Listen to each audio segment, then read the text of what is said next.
Hey, yo. Back, Hir-O.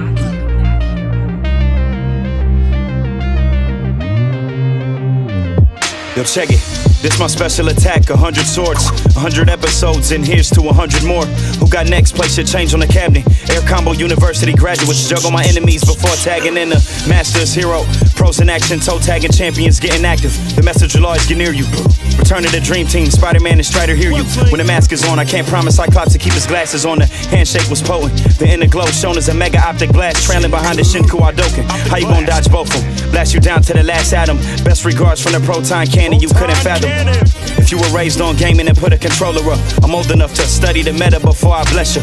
We understood space in the dash clean. Now we need the Justin Wong poster right next to the pro athletes. Final justice like a primary lotus from out the sky. Stars and stripes reminding you racism is still alive. Bring a plasma sword to a gunfight. Hayato, bring a hurricane kick. Tatsumaki Sentakyu. One time for all my otakus who played the console till their eyes closing. Probably forgot to study for their finals. Welcome to the SwordCast. SwordCast. My wordplay, my sword play when blades clash. Welcome to the SwordCast. SwordCast. My wordplay, my sword play when blades clash. Welcome to the SwordCast. SwordCast. My wordplay, my sword play when blades clash.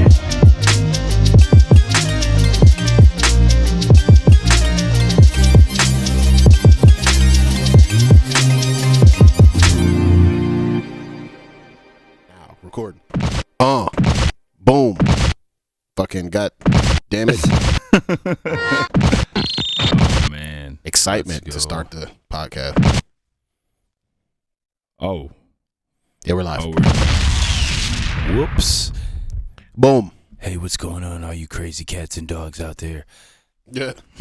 Yo, what up? We're back. I don't know what episode this is. Episode 34, I think. Something, 100 something. Yeah, 100 and plus 100. 100 in them. Yo, man, I want to give a quick shout out to the homie Steamboy in the Discord, aka Steamboy Alfred Davies. He actually hit me with the suggestion that we do another definitive top 10 for this episode.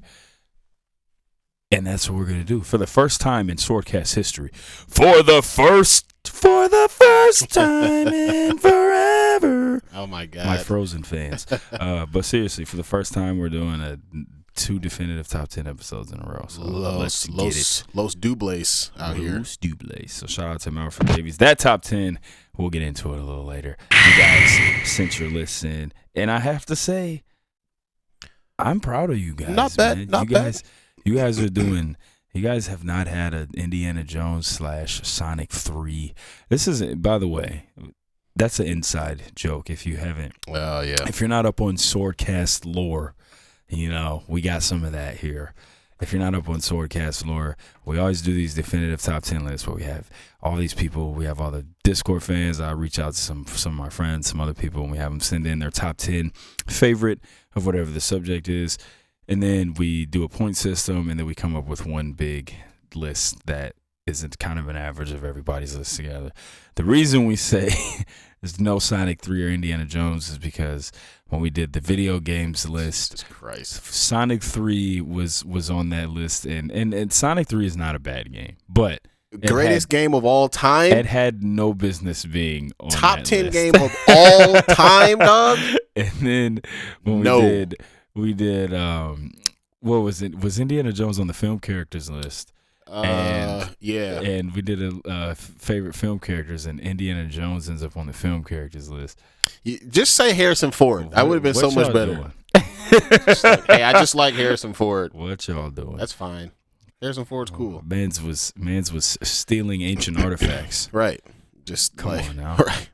Mans was stealing ancient artifacts, and then the museums, then the white museums buy the stolen ancient artifacts, and then they charge you entry fee to get into the museum where they're showing off the stolen artifacts. Right, dog. Come on, I got an guys. idea for a new sound drop. I don't have time to do it right now, but do you watch the YouTube show Uncle Roger? You ever see? No, Bro, Asian guy, Funny. hilarious. He makes fun of he like plays a character of an old Asian old Asian uncle, and he just like makes fun of white people's cooking, particularly when they try to do like egg fried rice. He just be making fun of them. It's hilarious. And one of the things that he says that's hilarious to me is anytime some white shit happens, he'd be like, why so white? So white. I'm gonna have to find that. So white. Yeah, we gotta get that. That sounds like something that we need on here. Yeah. But let's go, man. What are you into currently, my friend? Man, I've just been playing the shit out of Cyberpunk. Still, huh? Game is sweet, bro. It's like really, really good, man. Really excited. I already figured out like what my next playthrough is gonna be. Because there's one life path that I haven't tried yet. Also, so I've been trying to shout out to the dog behind me. Cloud Fine. Yo, that's his spot. And he never sits there. He sits here like once a month, like once every 5 episodes he's there. But I've been looking for a companion dog for Cloud because, as everybody knows, he's very shy. Shit is hard, bro. Like I haven't been getting any callbacks for the dog. Detroit, dangerous. Right. So I'm wondering, bro, like, why is that? My name is Omari. I live in the 313, which is the Detroit area code. So I'm wondering. I mean, and I actually don't hate to be that guy. Perfectly fine being that guy because racism is the language that we speak in the United States, unfortunately. But it just is frustrating, man. Like I've been putting in.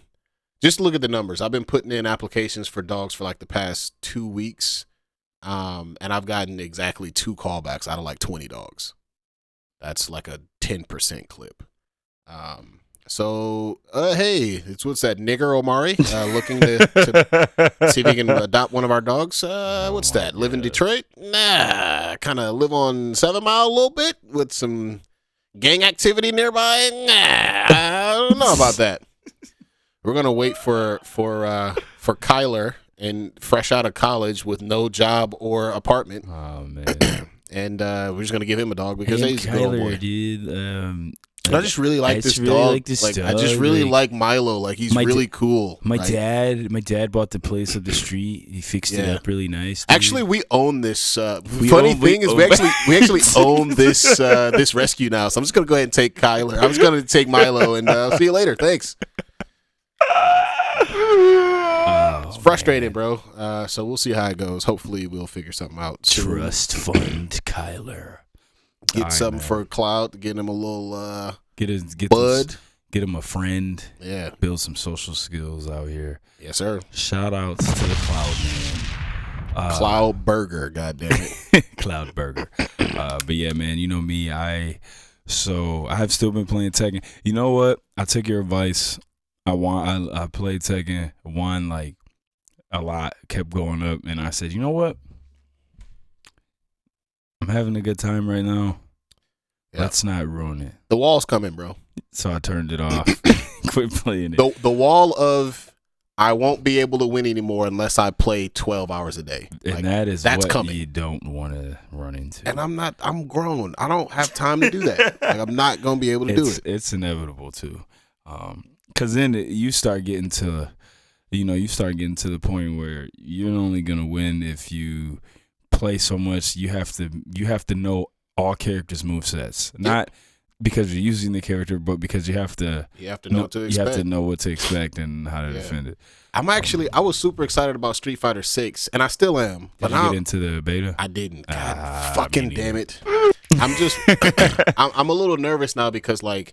It's like with 2K. Like I love playing. I love the idea of like building up a character without having to play against other people. And if that makes me a bitch, I don't care, bro. I don't have time for that. I want to enjoy building up a character. And if I can play against a computer and build my shit up, that would be perfect. I totally understand that though. Like self journey games are, in my opinion, funner than games that are entirely based on competing against others. That's why Agreed. Like I love fighting games, but I would never be able to put like fighting games over some of the other games I really love because of that aspect. Agreed.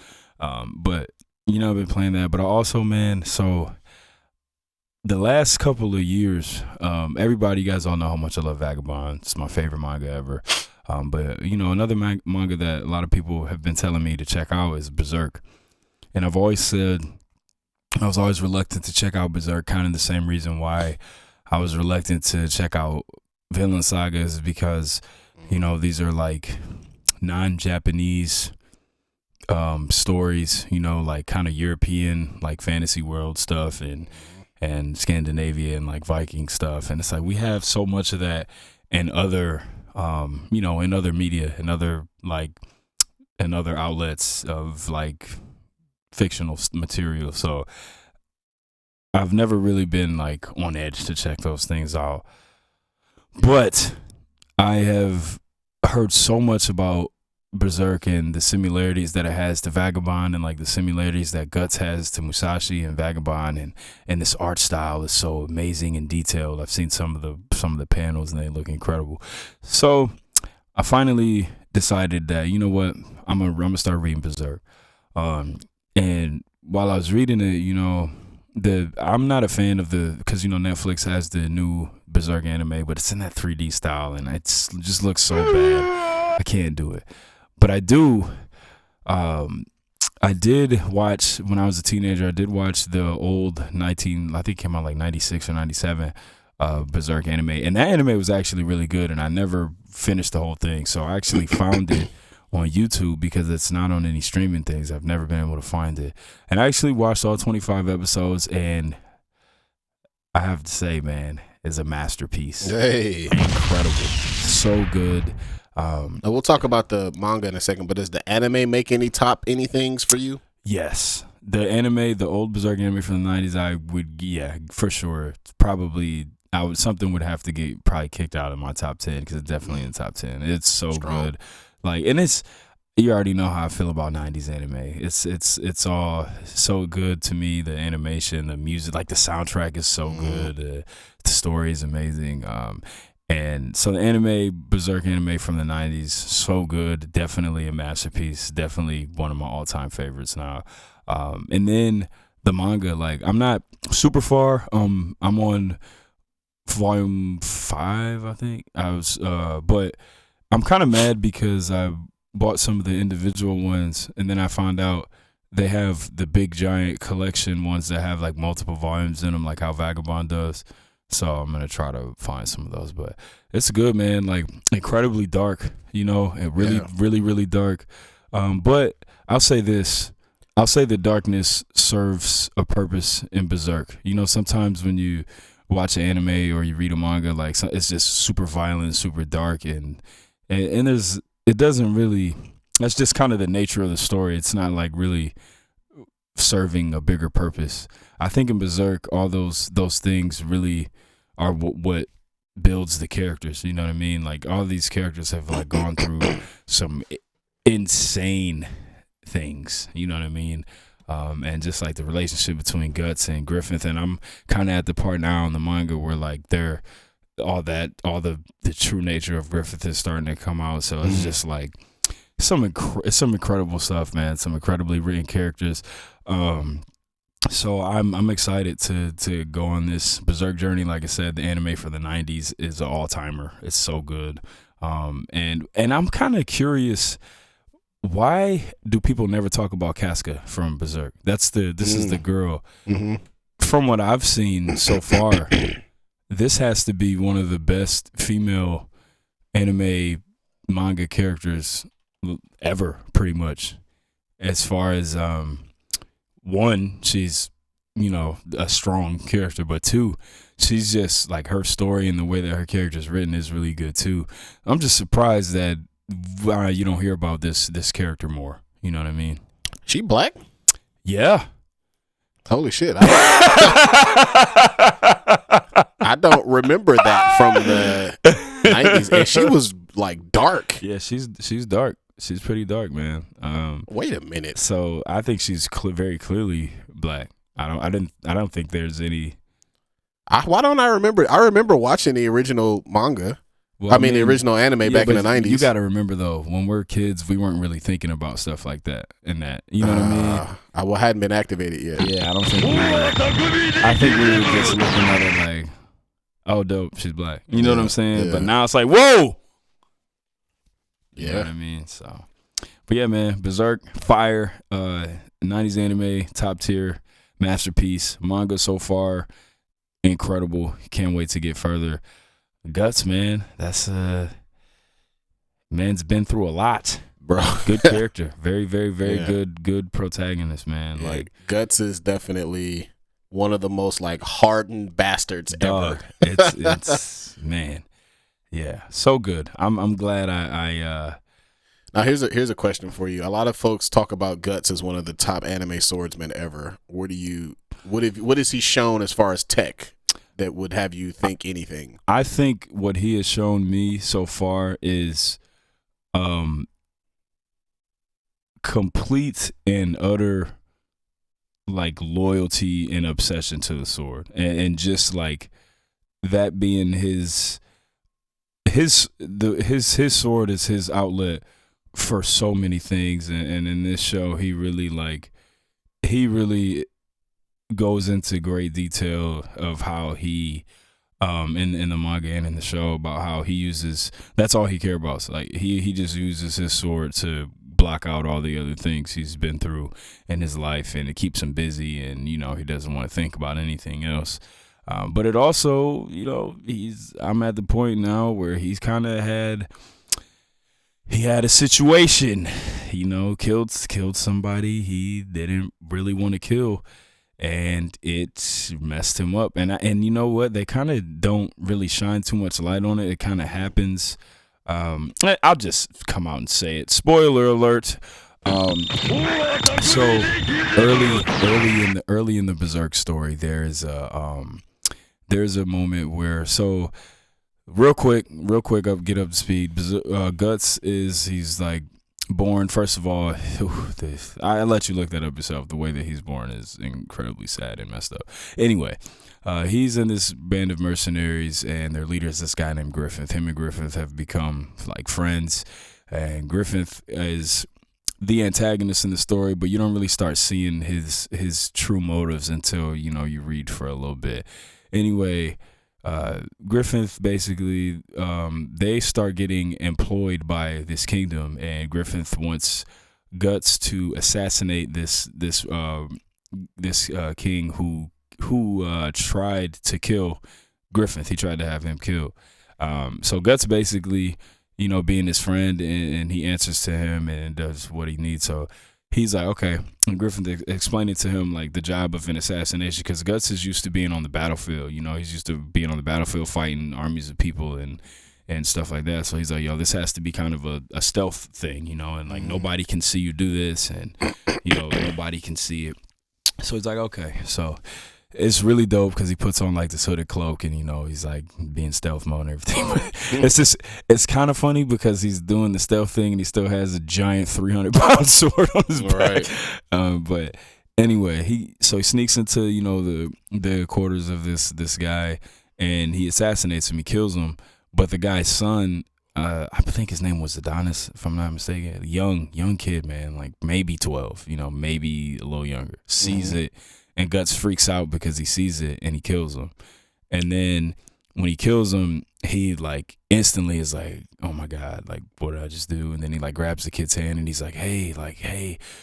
He doesn't know what to do. He's like in shock. And then, you know, people start getting alerted, and then guards start coming, and then he like has to run away, and he starts freaking out, and he has to kill all the guards and stuff. And you know, this was like a moment where I think this is the moment that really changes him as a character, but they don't really say that. They just kind of move past it, but you can tell that it really like changed his opinion of Griffith, because this is, I believe, where he kind of sees that, you know, this guy is just kind of he's just using me, and he's just kind of having people do what he needs so he can achieve his ambition and his dream. You know, he doesn't really like actually care about me. You know what I'm saying? So that part was really messed up, but yeah, man, good story. Guts is an amazing character. Like I said, as far as the sword master, I think he's just like incredibly.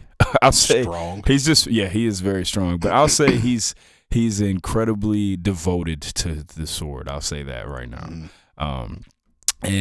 But yeah, love it, man. It's been really good. So shout out to Berserk. Bang. Quick wrestling recap. AW, man, what y'all doing? Yeah.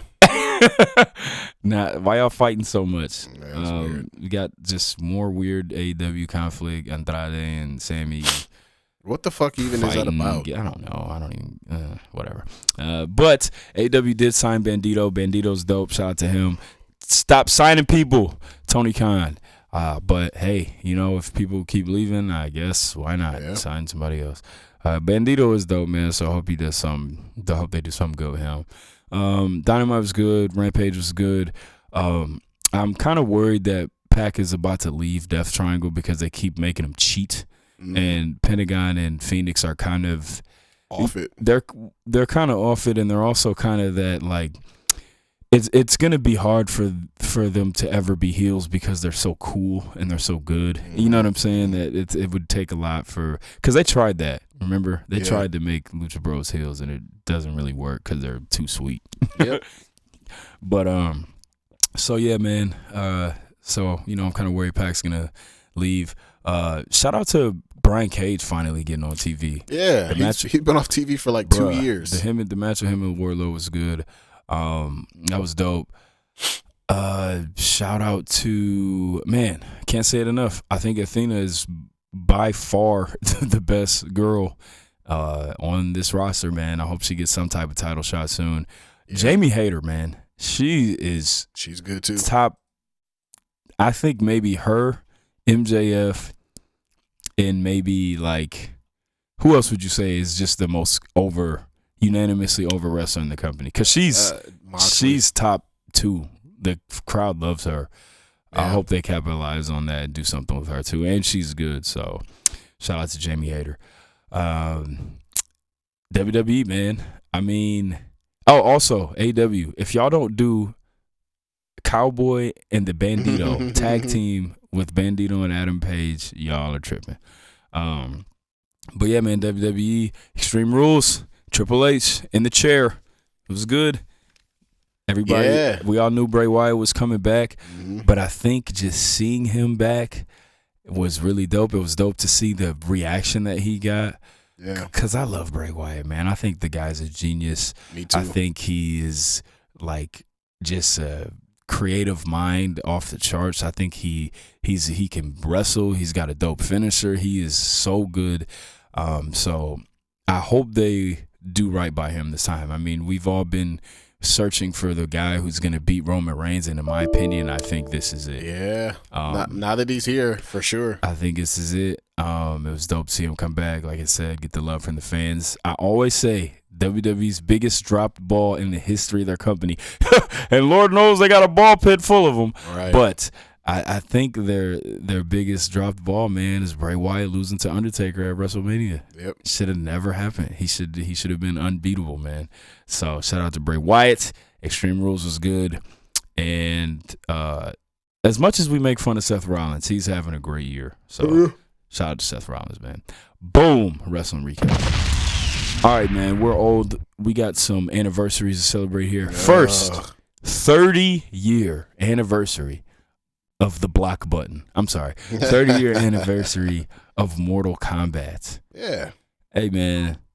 We make fun of Mortal Kombat a lot, but we are fans, and it is a big time piece of important. It has an important place in the gaming pantheon, especially fighting games. So for sure, man. I mean, it is a pillar right there with Street Fighter. Street Fighter, Mortal Kombat, Tekken are probably the 3 biggest names in all of fighting game history. It's, respect to Mortal Kombat. It's my least favorite of the 3 by a pretty wide margin. Can I ask you this? Yeah. What if Mortal Kombat would have never went the 3D route? Well, that's hard to answer because they all went the 3D route. They did. I mean? They did, but I guess, yeah, that's true.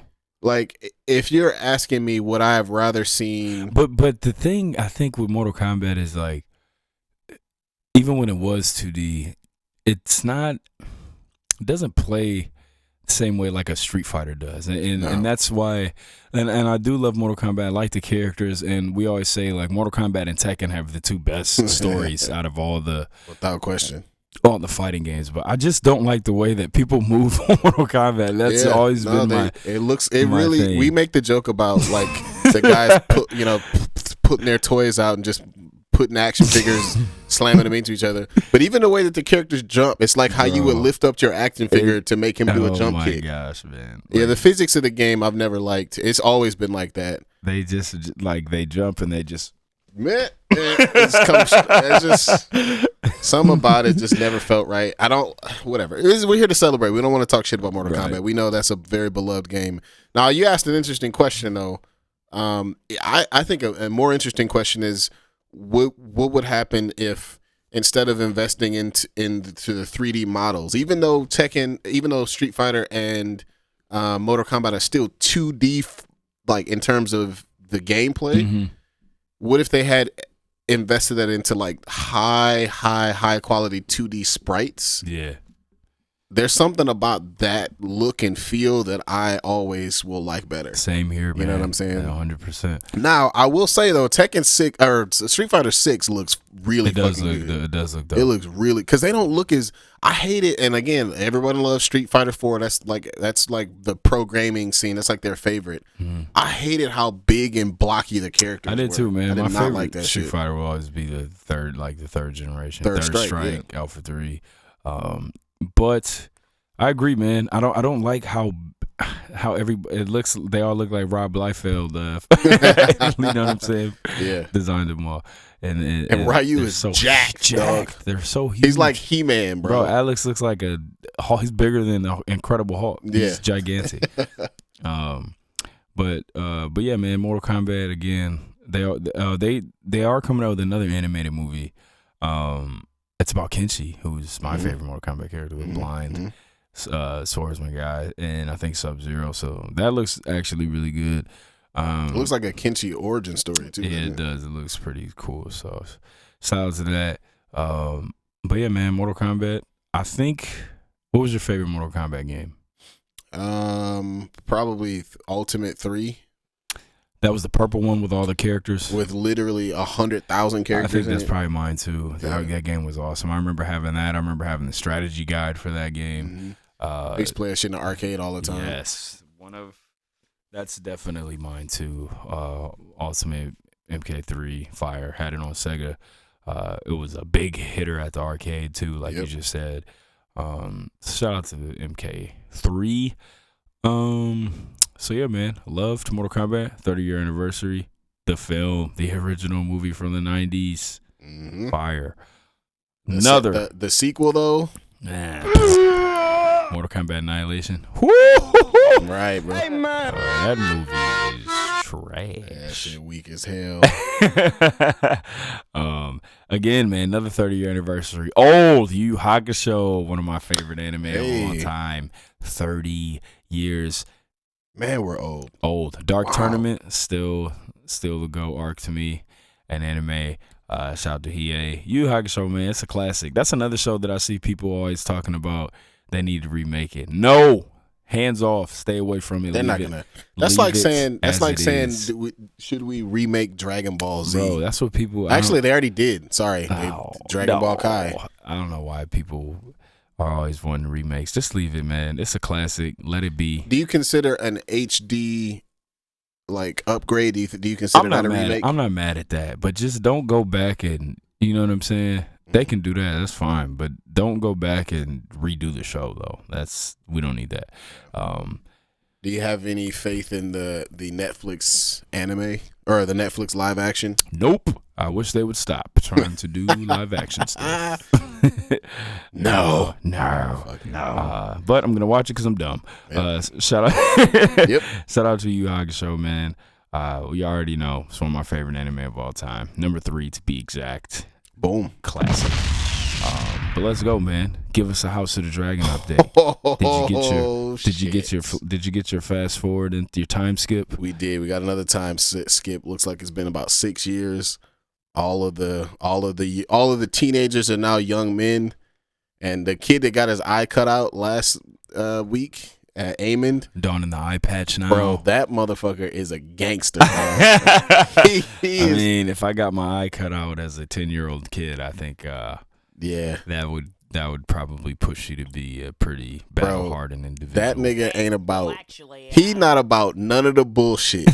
He's about dragons and scrapping. That's two good things to live your life by. Only like he straight up like he was dragons and scrapping. Only and that's it.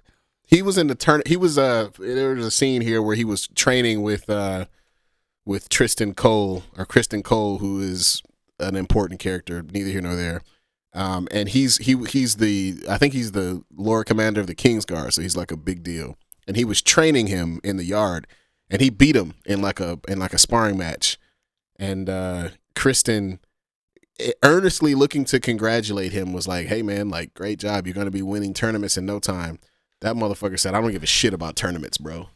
Fuck that. I don't give a shit about tournaments. I'm trying to win battles and glory. That's it, flat out." Oh my god. No, he's the fucking man. He's a great character. The way that they've set up these teams, the two sides of the coin, the two sides of the Dance of Dragons. We've got Rhaenyra and her family. Those are the blacks, and you've got Alicent Hightower and her family. Those are the greens.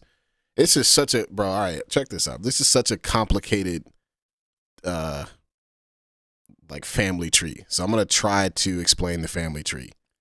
We've got King Viserys, who is the old, and when I say old and sickly, man, you just have to. He literally was like a fucking zombie. He looked more decrepit than a zombie. Like I know that sounds like an exaggeration, but he actually looked worse than a zombie. Sounds gross. Yeah, like imagine like I guess he had like I don't know what the fuck's wrong with him, but it's medieval times. They don't have any medicine, so they just be having this nigga just waste away. Anyways, King Viserys,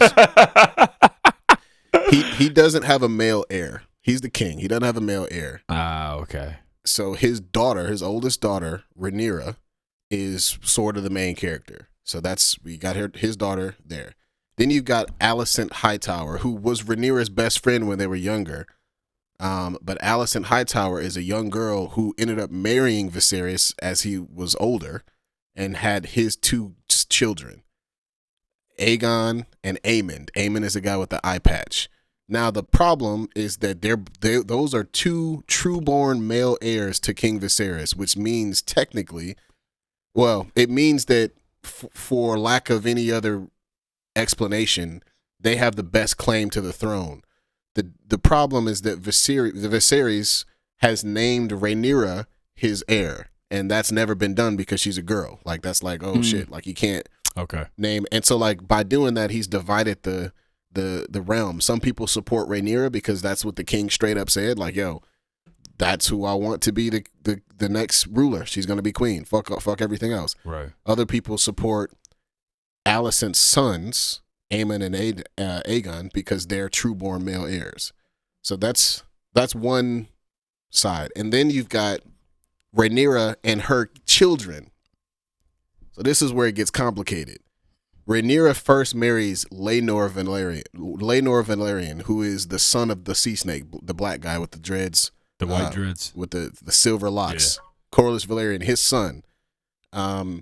His son is gay, however, and this is another important plot point.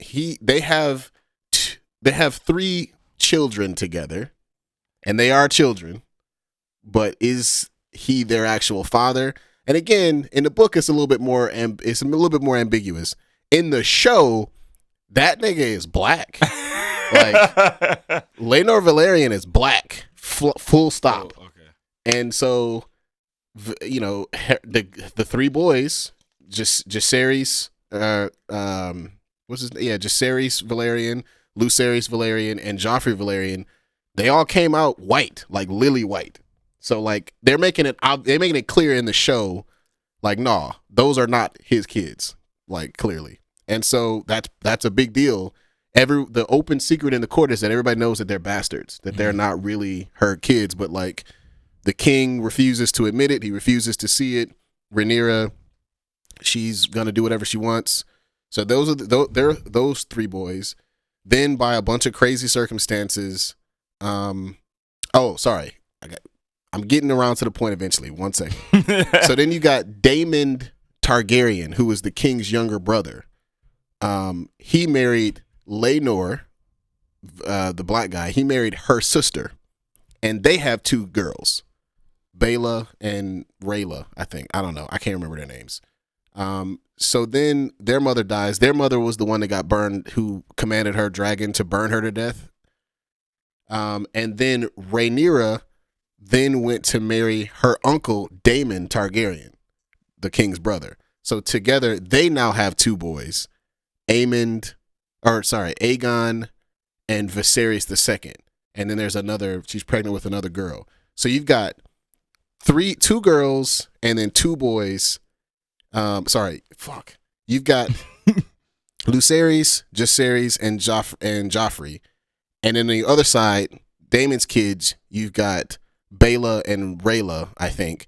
And then you've got 2 other kids that are the stepbrother of those 2 sets of cousins, which is totally a mind fuck.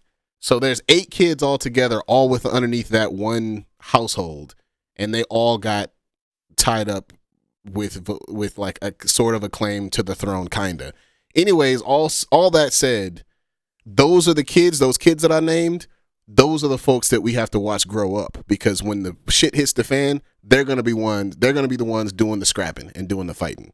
And so now the first blood was Jacaerys, or I think it was Lucerys, cutting out Aemon's eye, and now he done grown up and be looking at them niggas. Anytime somebody says something crazy, you see Aemon at the end of the table like, who the fuck got something to say? Because I'm finna beat all y'all ass right now. Anyway, super duper long story short and super complicated family tree short. We are coming to the end of the series, or the end of this first season.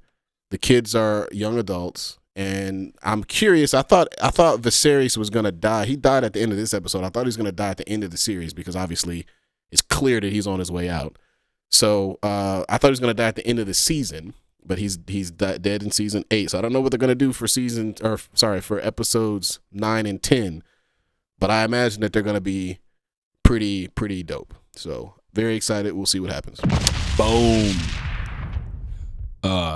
Sounds very interesting. A lot going on. I still plan on getting on this train eventually. Did you watch Rings of Power? I didn't, but go for it. I won't say too much, but Rings of Power. This episode didn't really have any action, but it was definitely probably the darkest episode so far. And just a lot of building, a lot of pump fakes, a lot of. Let me say this.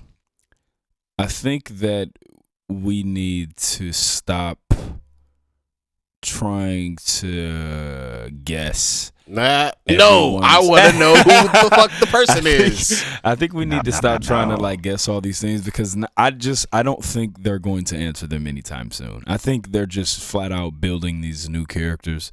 You know what I mean? This is why fandoms suck, is because what you just asked for is super reasonable, but there's no fucking way that any crazy fan is ever going to consider that. No, I need everything to connect to the thing that I remember. It sucks. I need my theories to be right, or else it's bad writing. If my theories don't come true, then that means it's bad writing. Because fucking losers. I almost think that the fact that this episode was called The Eye, but all that really did was, at the beginning of the episode, it opens with Galadriel opening her ash covered eye, and that was it. You know what I'm saying? Like, it's not the Eye of Sauron or anything like that. So I think that was just like a giant metaphor for like, man, if y'all don't shut up and just let us develop these new characters and stop. You know what I'm saying? Look, there's an article on IGN that's literally saying ranking the characters most likely to be Sauron.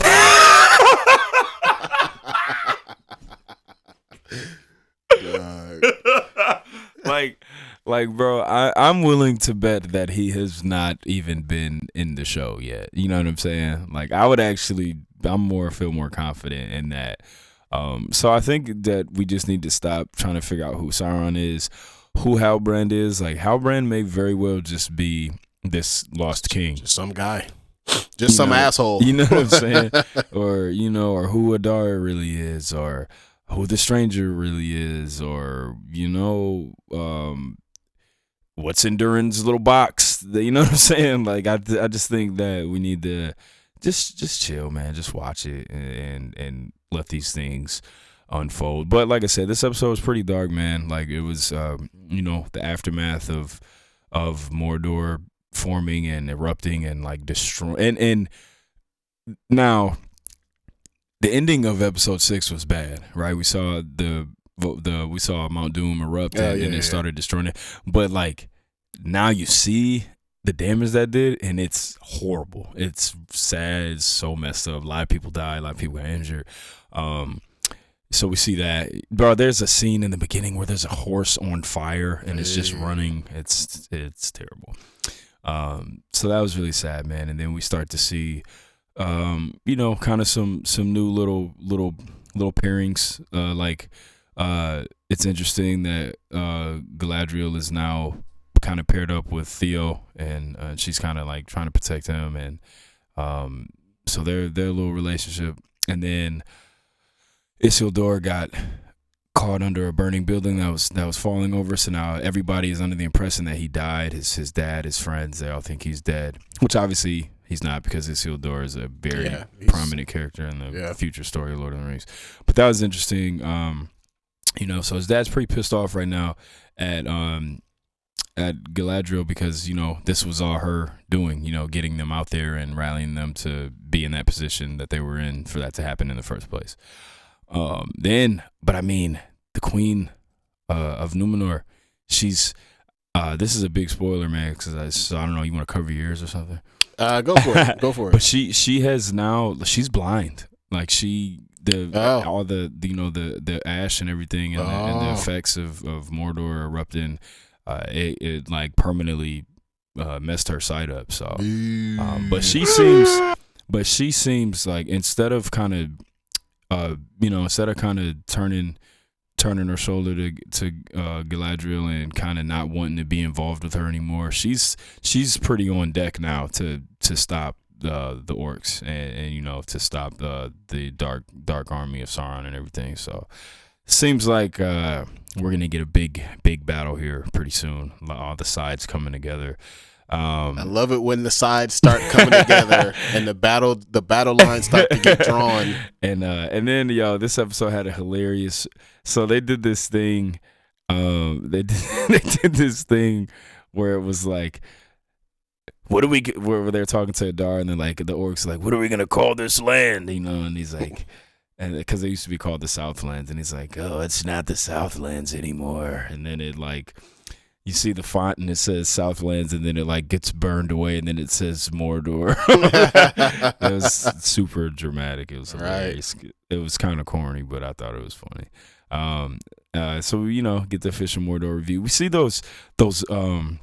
So remember we saw, I think in episode 5, it was like those. I don't know what they are, but they're like the people that dressed in all white, and I said that they kind of seem like maybe like a cult or something that's like in pursuit of Sauron or something like that. So we saw them again with the Harfoots, and they got some magic tech. They got some magic tech. So boom, they seem pretty very powerful. I'll say that. That part was really sad, because the stranger, right? He tried to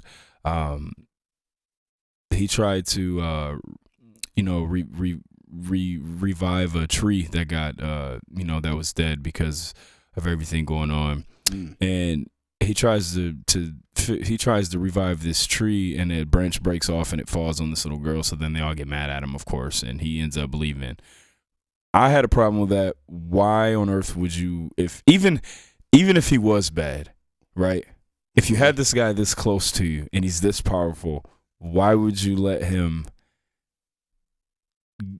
leave your side? You know what I'm saying? Like, so now he's gone. These people that are dressed in white, they're looking for him. I don't know their name. I don't know their name of those people, but they're looking for him. So they come looking for him, and then of course the little Hartfoot girl, she tries to tell them that he went the opposite way. They they kind of hem her up, and then one of the other Hartfoots tries to burn them with a fire, and then the lady grabs the torch, puts the fire out, basically like takes in the fire and just basically does like this, and it just burns all their crops. Holy it's shit. So messed up. but yeah, episode 7, darkest one so far. I think there's only 8 episodes of this, which makes me want to cry because I think there's only 1 episode left. I'm not positive. Gross. But if there is 8, that's bull crap, and I'm not happy about it. But like I said, there's a lot going on. This was a good episode as far as like just building stuff goes. Not a lot of action. But you know, some good building here. So we'll see how this goes. Boom. But let's go, man. I told you. Oh wait. One last thing I need to add in. Since we're talking about TV, I've heard some people wanting us to talk about this. Dog, I'm sorry, dog. Andor is fucking trash. Bro. Oh my god, that shit is so fucking boring, dog. I get what it's trying to do. So the crazy thing is I have not even watched it yet, and this is probably the first Star Wars show. Even as Clone Wars out as I am, when Bad Batch first came out, like I still checked it out the first day it came out. I didn't even look at Andor yet. Look, bro, I get what it's trying to do. And I'm sorry, Josh. I know you, and I feel some legitimate guilt because Josh straight up said like I feel like this show was made exactly for me. Like, to each their own. I get the story that it's trying to tell. I get the style that it's trying to tell it in. There are some kind of interesting characters. But at a certain point, like, it's just like for that type of like low to the ground, like, sort of grounded sci-fi story, like a more subdued story. It's not even good in that realm. So first of all, I disagree that Star Wars is the right universe for that, bro. Like, we flirted with this idea of, well, Star Wars, the universe is so big. Why don't we like tell some smaller stories in the universe? Like, with like less stakes and like more regular niggas. Like, like we tried it and it turns out it sucks. Like, the thing that we like about Star Wars is the fucking cool people, right? Like, you know what I'm saying? Like the Jedi and the bounty hunters and the Empire, like these cool like character. I mean, this is, you know, like, and so using those characters. This is the reason why Mandalorian was such a hit. It used one of its characters, one of its character types that's super cool, bounty hunter, and put him in all kind of weird situations, right? Go make me a show about a spy Jedi, right? Or like a spy Sith that like uses like the Force to be super sleuthy and super. He don't got to get into a big space battle, but uses the Force to be like super ninja-y and like using the fucking brain thing that but at the end that of the Kylo day, did to like extract information, like stuff like that. But at the end of the day, it's a cool character. It's a cool, bro. Andor so far is not a cool character. He is the most boring person on the screen. There are some other cool people around him. They're trying to give him a little bit of a backstory, and it's kind of interesting. But like, and shout out to Diego Luna. What's his name? I don't think that's his name. Whatever. I think it's Diego something. Whoever's playing him, he's doing a good job acting. He's a good actor. Just the premise is not hidden. It's not hidden for me, bro. Like, if you want a grounded sci-fi story, the crown jewel of that type of story is The Expanse, and it doesn't even. And if it wants to be that kind of story, it's not even in the same league. Not even close. So. And again, I thought I was gonna get proven wrong by now. I still think that I probably will. It'll probably finish strong because Star Wars and Disney usually do high quality shit.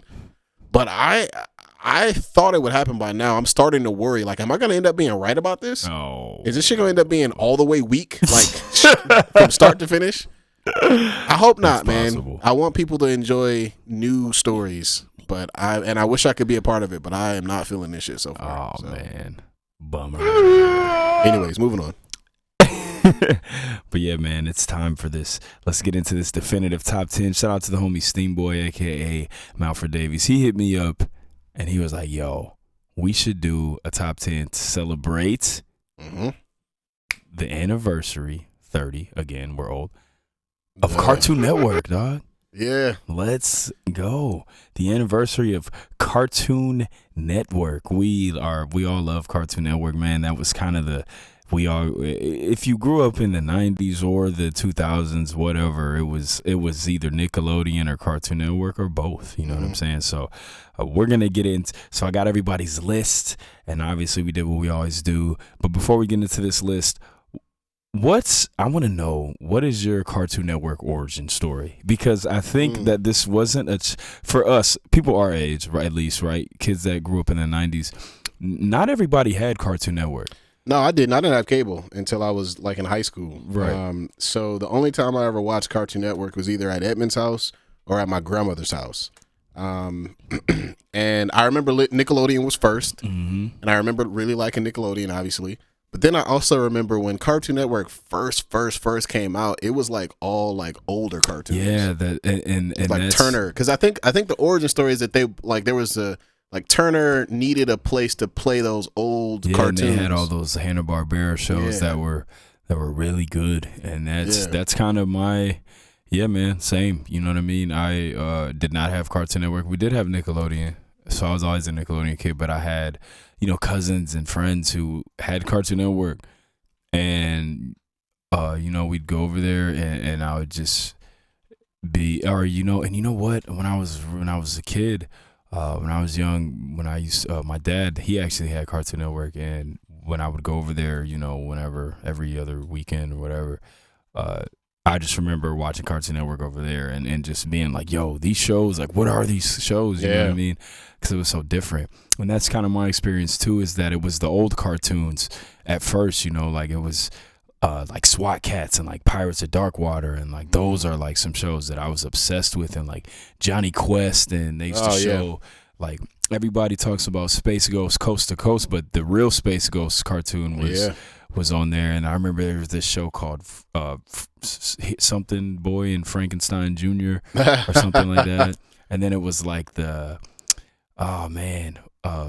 Thundar the Barbarian, and all those old shows, and they would show like Yogi Bear, and you know what I mean, like just those like you said, those older like Turner cartoons, and then later they like took those shows and they put them on that Boomerang channel, remember? Yes, so sir. Like, shout out to Cartoon Network for putting me on all those older cartoons, because I was really into that stuff when I was growing up. And SWAT Cats and Pirates of Darkwater, they weren't like old cartoons, but they were shows that were being shown on Cartoon Network that were part of that Hanna-Barbera, like, that group of shows. And then it was like they started having their own stuff, they started doing it started with the What a Cartoon Show. Yes, What a Cartoon Show, and Cartoon. Actually, Fridays. I think Cartoon was first, and then What a Cartoon Show. Yeah, and before we get into this list, like, I think people forget that a lot of our favorite shows, came from Cartoon Fridays. They used to do the thing where they would show the little shorts, and then eventually some of those shorts became like full-fledged cartoons. I remember Powerpuff Girls was on there. Yeah, I remember Cow and Chicken was on there. I Am Weasel. Remember I Am Weasel? Some of the best Cartoon Network shows, started off on Cartoon. So shout out to that too, man. But yeah, okay. So that's what I thought. Dexter actually did. I remember Dexter not debuting on. I mean, I was right only by like literally one day, but Dexter's Lab premiered on TNT. Okay. First, and then literally the next day it came on Cartoon Network and TBS.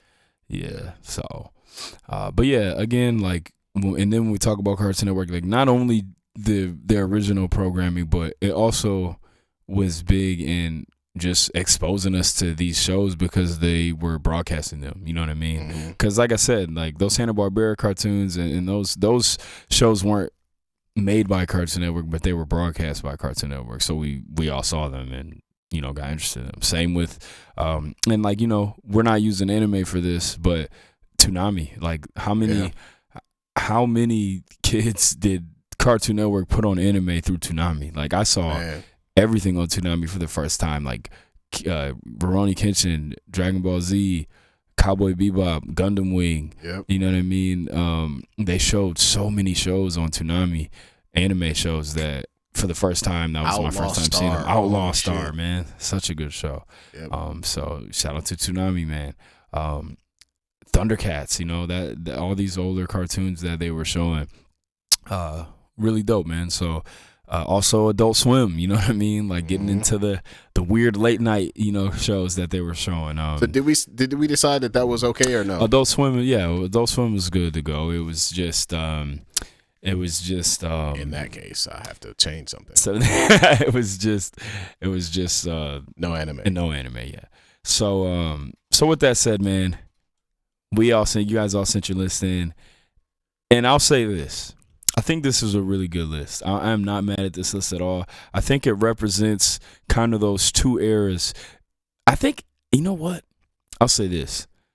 I think it represents the three. I think there's three eras of Cartoon Network shows. I think there's ours from when we were kids, your Powerpuff Girls, your Dexter's Lab, your Cow and Chicken, your, you know, Ed and Eddie. I'll put in ours too, even though we were middle school by that time, but that was still our show. You know what I'm saying? Then I think there's that kind of, it's almost like that forgotten age where we were a little older and the people that are younger than us weren't really watching it yet. And that's like when you get Chowder and them. Yes, man. Yeah. Let's go. Like Chowder. I'll be honest. Foster's Home for Imaginary Friends. I wasn't a big fan of this era. Wasn't a big fan of this era. Billy and Mandy. I did like that show though. You know what I'm saying? Like those kinds of shows. And then I even kind of put Codename Kids Next Door in that one. Yeah, I think that was a little bit after our time. Yeah, we were still. I fuck with that show too. No, we were still watching it, but I think it was a little bit after our. You know what I mean? Because we were maybe watching that in high school, maybe. Yeah, you know what I mean? Yeah. And then obviously now, then it's like that current age. Or it's like shows that hold on. I would break this into two parts. There's two parts of this current age. It started with Adventure Time and regular show, and it sort of capped off at Steven Universe. Yeah, they've like the only success that they've had after that is Craig of the Creek. I'll put Gumball. Craig of the Creek, Gumball. Yeah. Well, I think Gumball was in that Adventure Time regular show. Yeah, it was in that era. Yeah, I agree. I haven't, and they've tried in like Mighty Magisaurus. You know what? No, you're right.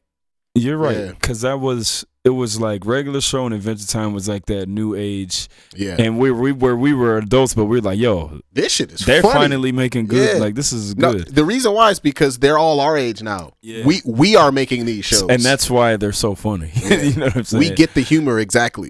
Facts. So then we get like. So then we get like regular show and Adventure Time and Amazing World of Gumball. But like you said, and Steven Universe. But like you said, nothing has really hit, newer shows besides Craig the Creek. But all right, man, let's go. I also haven't been checking for it either since, I am 30 something. So like. Well, I don't have a choice because I have children. So I'm true. always watching cartoons. But so let's go, man. Let's get your predictions. I had to make a change. I feel pretty confident. I'm going to go for 3 out of 5 here, but I got 5 whatever, in no particular order. Courage the Cowardly Dog, The Boondocks, Samurai Jack, Dexter, and Regular Show. I know people love Regular Show. I respect it. It wasn't my favorite show, but I recognize the... You recognize the quality there. Bro, there's actually a show, the creators of Regular Show. I saw that. Bro, Closer Together on HBO Max. That shit is hilarious, bro. Like the adult version. It's so, to me, it's what Regular Show was trying to do. Yeah. But without having to be hilarious. like, hey, this is a kid show. Like, it's like, all right, if you wanted to make what regular show was supposed to be, except it doesn't have to be a kid show, that's exactly what Closer Together is, and it's fucking hilarious, bro. So good. So we got your predictions. Before we get into this top 10, I got a couple lists of snubs. I separated the snubs into categories here. Okay. First of all, I'm going to start with some slept-on classics that were mentioned. I was glad they were mentioned. They don't make the list, but these are kind of some slept-on shows that I think people forget about that were really good.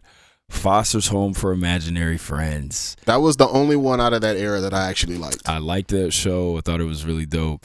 That was a good show. Billy and Mandy. Absolutely hilarious. Love that show.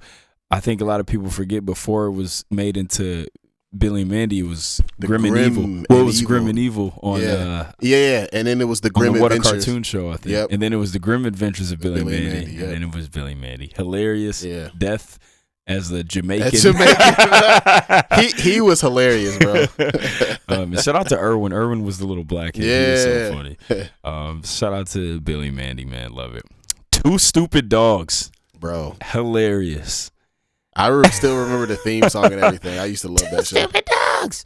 Man, if you guys never watched Two Stupid Dogs, look up the cheesecake episode on YouTube. The little girl with Tourette's. Very funny. Another slept-on show that didn't make it, Cow and Chicken, man. Surprised that didn't make it. Very funny. That show was silly. Dog, it was really silly. Pork butts and taters, dog. It would be straight up butt cheeks on their plate. Hilarious. But a slept-on show. This show did not get a lot of votes, but I actually loved this cartoon. My gym partner's a monkey. Dog. I remember that That one, but show I don't really remember a lot about it. It was in that same age as like, do you remember whatever happened to Robot Jones, dog? Yes. My gym partner's a monkey was in that same. That's kind of in that tier with like Chowder and those shows. But my gym partner was absolutely.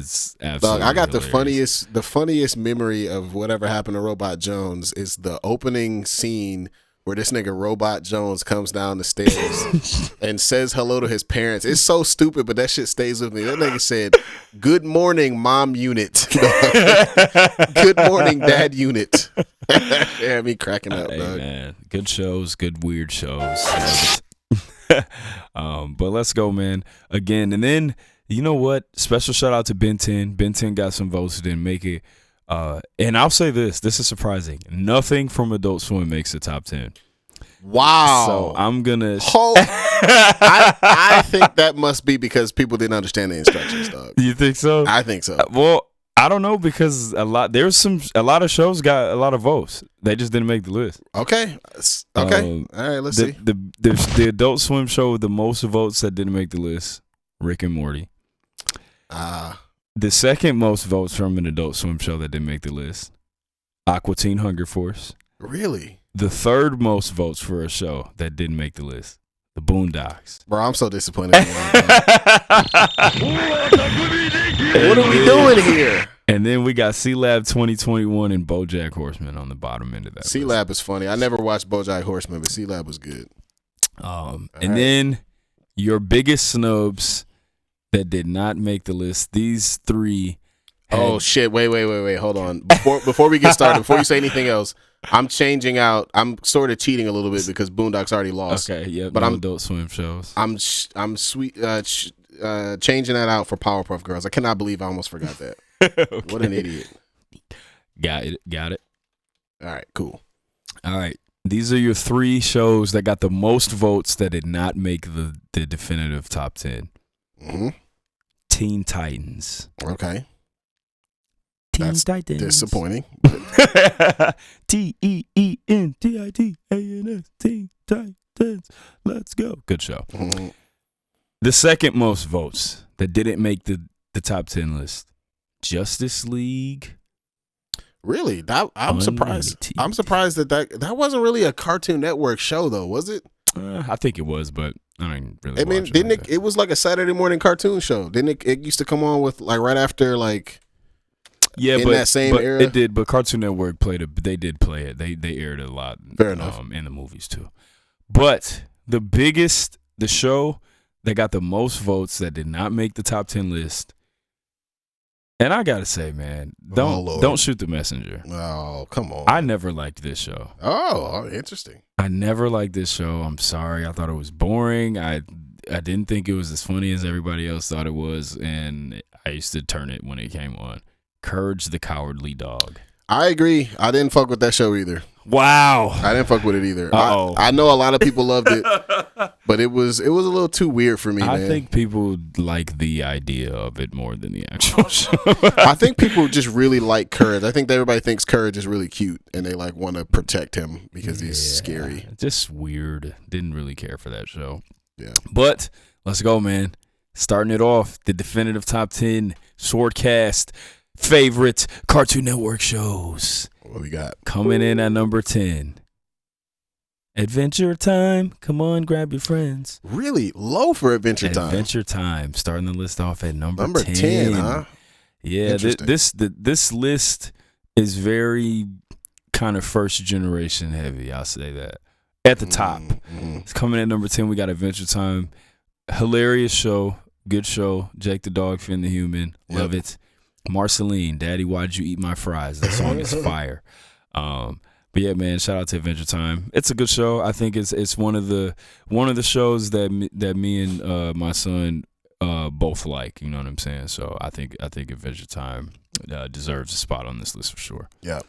Coming in at number 9. I actually expected this show to be a lot higher on this list. I'm surprised this wasn't on more people's list. I think this is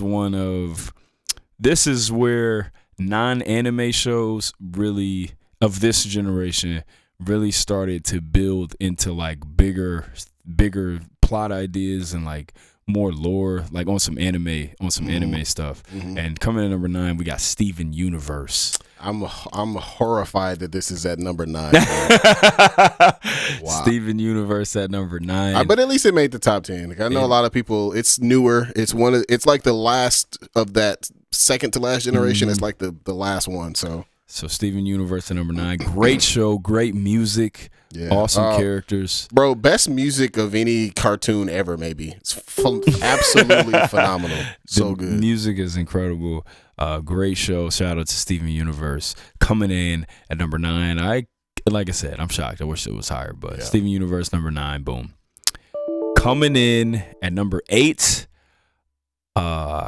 This show is hilarious, man. I can't really. I'm a little disappointed it's higher than Steven Universe and Adventure Time.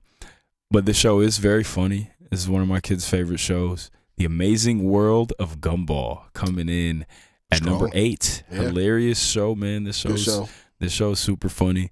And it's on all the time. I think it's definitely one of the most shows that gets the most exposure right now. I feel like if I was younger, this might have been my favorite show ever. Yeah, like, it's like hilarious. I laugh at Gumball all the time. Yeah. Very funny show. So shout out to Amazing World of Gumball, coming number 8. Coming in. The way they exaggerate their faces in that show is hilarious. And Richard Watterson, let me just tell y'all right now, the dumbest parent in television history. By far. You can give me Peter Griffin all you want. You can give me Homer Simpson all you want. Not close. You can give me Dale from King of the Hill all you want. But you can give me all these stupid parents on sitcom television. Nobody comes close to Richard Watterson. Yeah. He is not a functional adult. Or he wouldn't even be a functional child. He wouldn't even be a functional child. So Richard Watterson definitely is the dumbest parent of all time. Yeah. So shout out to Amazing World of Gumball, number 8. Coming in at number 7, number 4, Codename Kids Next Door. Let's go. Let's go. Good show. Sweet idea for a show. Yes, bro. I liked it, man. I actually loved this show. I was really big into this show when it first came out. So shout out to Codename Kids Next Door. Again, good, super creative idea for a show. Good character designs. It was a good show, man. Loved it. Shout out to Kids Next Door. Absolutely. Coming in at number 6, we got the one. You guys already know how much I love this show. We got some representation from the current age. Craig of the Creek, dog. Let's go. I'm glad y'all showed Craig of the Creek some love here. Coming in at number 6 on the definitive list. Look, man, this show reminds me of my childhood so much. It's so black. And it's black. It's very black, super inclusive. There's black kids, white kids, girls, Asian kids, Latino kids, gay kids, straight kids. You know what I'm saying? Like there's big kids, small kids, like there's athletes, you know what I mean? Nerds. This show literally has characters for everybody. Yep. I think Craig of the Creek is such a good show. And like I said, man, in that same like Steven Universe, in that same vibe as Steven Universe, it's just a cartoon that has it's a cool cartoon, but there's a bigger story behind it all the time. Like it has that kind of overarching bigger plot going on all the time. So shout out to Craig of the Creek, some amazing characters, amazing show. Love it so much. Coming in at number 6. Let's get into this top 5, man.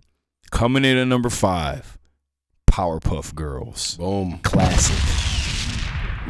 Look, it doesn't matter if you're a boy or a girl, everybody loves Powerpuff Girls. I think this show is was one of for the boys. I don't care what it is. It was a lot of scrapping on there. Powerpuff Girls was dope. Remember the Rowdy Rough Boys episode? Yeah. But yeah, man, shout out to Powerpuff Girls. Mojo Jojo, great villain. Mojo Jojo. Shout out to Powerpuff Girls, man. It's a Bro, classic. the episode where he realized that he was the one that created the Powerpuff Dog. Girls, and he like went crazy And he because went of nuts. it. So It had good. me cracking up. Good show, man. Also, the professor is Samurai Jack in another world. That is definitely that's a legitimate theory. Same person. Shout out to Powerpuff Girls. Good villains too, man. Coming in at number 4. I think this one might upset you a little bit. Coming in at number 4, What? we got Regular Show. I mean, I knew it was gonna be up there. Hey, man, I'm sorry. I love this show. It's good. It's Regular just not Show my favorite. it didn't make my list, but I do love this show. It's hilarious. Yeah. Benson losing his temper all the time, hilarious. Benson is the gumball. The gumball machine. You're fired! So funny, bro. I remember the first episode of this show I ever saw was the one where they put that hole in the wall from wrestling, and Rigby goes, Benson's going to drop his gumballs when he sees this. He's going to be all like, oh, my gumballs. Show is so funny. Shout out to Regular Show. Good music, sneaky. There's some episodes that got some good music on there. Aw, snap. Aw, snap. Come to our macaroni party and we'll take a nap. Aw, snap. Good. Party Pete. Oh, man. Hilarious. Good show. Coming in at number 3. Look, man. I love this show. I think a lot of people love this show. Ed, Edd, and Eddy. I forgot about Ed, Edd, and Ed, Eddy. Edd, and Eddy coming in number 3. Yeah. This was number 1 on a lot of people's list, man. Yeah, it's I liked this show. I kind of thought the art style was a little too crazy for me, but I did like it. It wasn't enough to turn me off. I still watched it a lot. It's funny. So, I don't know if you remember, I had told you that hilarious story years ago on the SwordCast when I fell asleep with part of my head under my bed. And every time I woke up, I hit my head on the bed and went back to sleep. Dog. And then my mom comes home from work at like 5 or 6 p.m. and I'm still in the room sleep. And she says my name and I wake up and do it again. And had this huge red mark on my forehead. Sure. I'm surprised you didn't have a concussion. Bro, unbelievable. But that story is rooted in the fact that I had an alarm to wake up at 10 to watch Ed, Edd, and Eddy in the summer. That was how much I love that show. Like, I would wake up every morning to watch. So shout out to Ed, Edd, and Eddy. Hilarious. Those giant gumballs are jawbreakers. Those giant jawbreakers they used to eat. Good show, man. Really liked it. Hilarious. Funny characters. Weird Super art style, weird. like you said. Good show. Coming in at number 2. Dexter's Lab. Let's go. Dexter's Lab, man. Jenny Tartakovsky, the GOAT. Dexter's Lab, man. Such a good show, man. There was so much going on in this show. You had the Dexter stuff. This show paid so much homage to anime all the time. You remember the Gundam episode. Then they had like the little sideshows with the monkey. What was the monkey's name? Monkey. Was that it? Yeah, dial He M was for like monkey. He was like the superhero monkey. Dog, that nigga's name was Monkey, bro. Dial M for monkey, goddammit. That was fire. Then you had the Remember the Avengers show with like what was his name? Oh, the Infraggable Crunk. Incrackable Crunk. Yep. And Major Glory. Major Glory and fucking Valhalla. Fire. That show was funny. That was always though, man. It was very good show. Love it.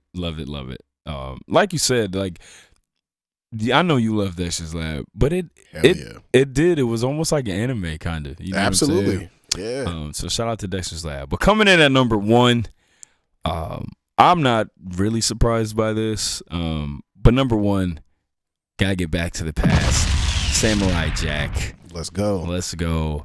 Yo, well, not quite, but I got hot and got basically the last 4. Let's go. But I almost got the entire top 4 except for Powerpuff Girls. What number was Powerpuff Girls? It was number 5. Okay, so yeah, I got 4 of the top 5. So Samurai Jack coming in number 1. Look, man, I think at the time a lot of us had never seen anything like this show. It was like the way they would do like the silent battles. You know what I'm saying? Where like Jack didn't talk a lot. This show is such a good show. Fire theme song. Even the new season that came out a couple years ago, it was so good, man. I watched the new season, the one with Aku's daughters. You know what I'm saying? And that it was really good. So shout out Samurai Jack, man. Classic. Again, like I said, Jenny Tartakovsky, man, the GOAT. If you have never seen Primal, he's got that show Primal out right now. Really good, man. Y'all should watch it. Is it still ongoing, or is it? It is. That new season started like probably a couple months ago. That's so what's up. It's a good show, man. It's on HBO Max. It's on. I think so. Yeah. Should be on HBO Max. So shout out to Samurai Jack number 1. My favorite episode of Samurai Jack was always that ninja episode. Remember where it was like the 2 shadows? It was like the white shadow and the black shadow, and he had to fight the ninja. Fire. But shout out to Samurai Jack. That's the list, man. You guys did a good job again. Let's go, man. Number 10, Adventure Time. Number 9, Steven Universe. Number 8, Amazing World of Gumball. Number 7, Codename Kids Next Door. Number 6, Craig the Creek. Number 5, Powerpuff Girls. Number 4, Regular Show. Number 3, remember they used to do that on Regular Show. Number 3, Ed, Edd n Eddy. Number 2, Dexter's Lab. And number 1, Samurai Jack. Jenny Tartakovsky taking the 2 top spots. Let's go. On the list. He's the GOAT. And the biggest honorable mentions to Courage the Cowardly Dog, even though I didn't like this. Yeah, me neither. That's it, man. That's the top 10 Cartoon Network shows. Boom. Let's go, man. Appreciate y'all for listening. We'll catch y'all next week. I may or may not have an EP coming out soon. I don't know. Peace.